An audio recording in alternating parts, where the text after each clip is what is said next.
আসসালামু আলাইকুম। আজকে এম আপনাদের উদ্দেশ্যে বলবো একটা শিক্ষণীয় ঘটনা।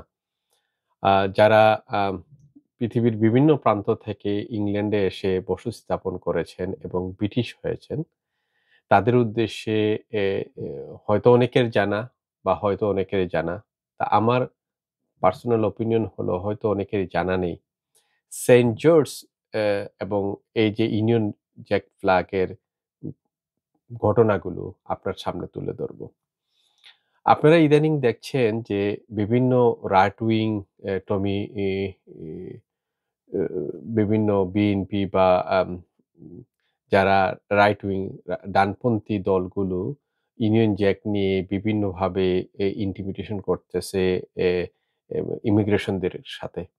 এবং ইমিগ্রেশনের সাথে বোঝা যায় যে ইউনিয়ন জ্যাক একটি ইমিগ্রেশনের ও আ প্রতি ইমিগ্রেন্টদের প্রতি একটা ধিক্কার জানানোর একটা প্রতীক সিম্বল হিসাবে আ উঠে আসছে।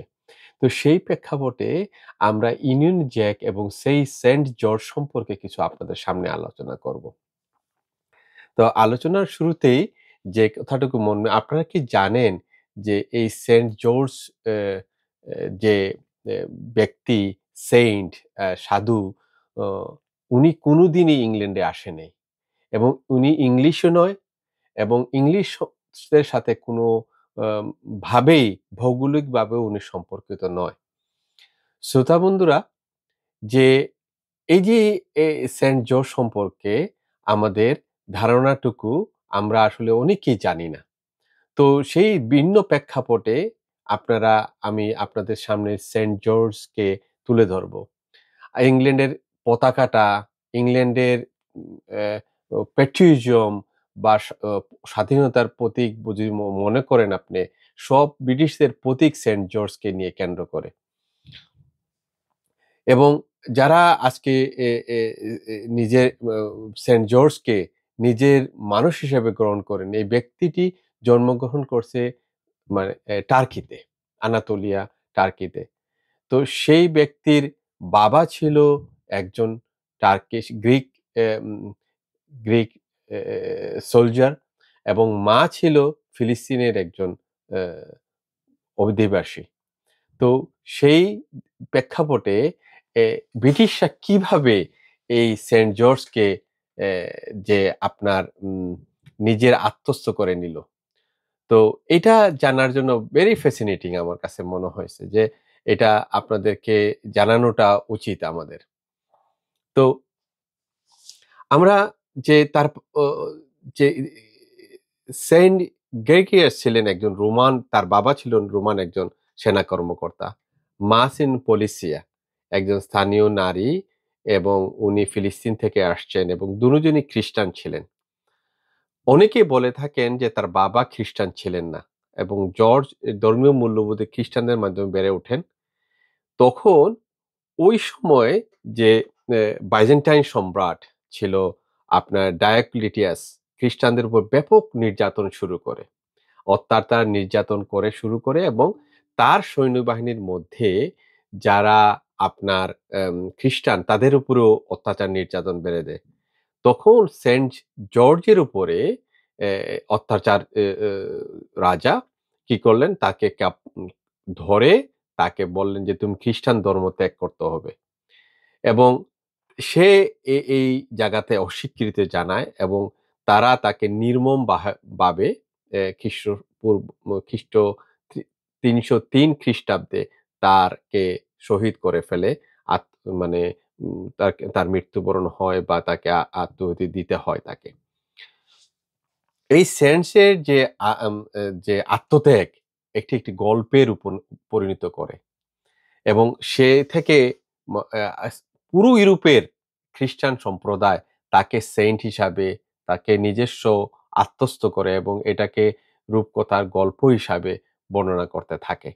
এবং সেটাই আপনার ব্রিটিশ এ যে রাজারা এই সেইন্টকে নিজেদের করে নিয়ে যায়। এবং এই যে আপনার এ সেন্ট জর্জের যে ঘটনাটুকু, আপনি যে বাংলাদেশী হিসাবে আপনার কাছে যে আপনি যে ব্রিটিশ নাগরিক, আপনি কিন্তু সেন্ট জর্জকে আপনি আত্মস্থ করতে পারবেন। আপনি মনে করতে পারবেন সেন্ট জর্জও আপনার একজন মানুষ যে ইমিগ্রেন্ট এ এ হয় নাই।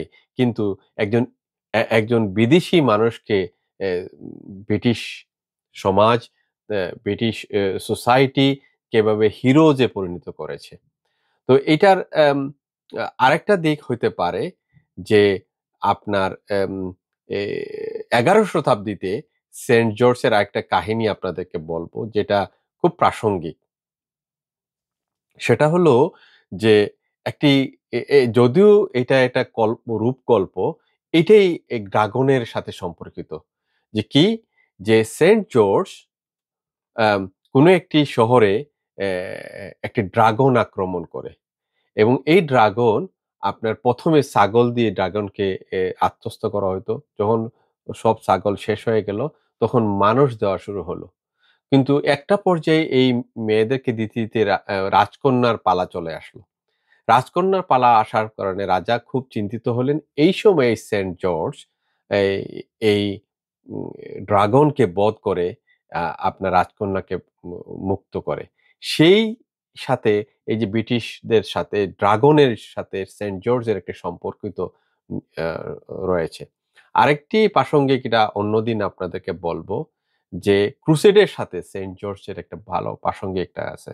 এটিও একটু ব্যাপক আকারে বলতে হবে যে ক্রুসেডের সাথে সেন্ট জর্জ এবং আ ইংল্যান্ডের রাজার যে সম্পর্ক এটাকে ব্যাপক আকারে তো আমি আপনার সামনে এটা আপনার জানালাম যে সেন্ট জর্জকে কিভাবে আমরা দেখি এবং আমরা সেন্ট জর্জ সম্পর্কে কেন এত গুরুত্বপূর্ণ আমাদের কাছে।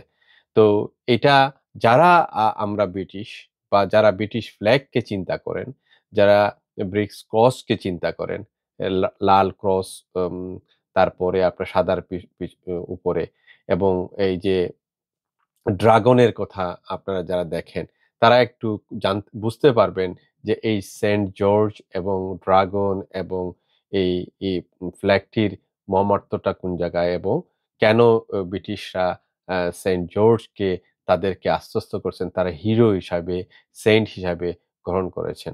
তো আগামী দিন আরেকটি গল্প নিয়ে আসবো আপনাদের সামনে এবং এ আ প পরবর্তী এপিসোড দেখার আ অপেক্ষায় থাকেন।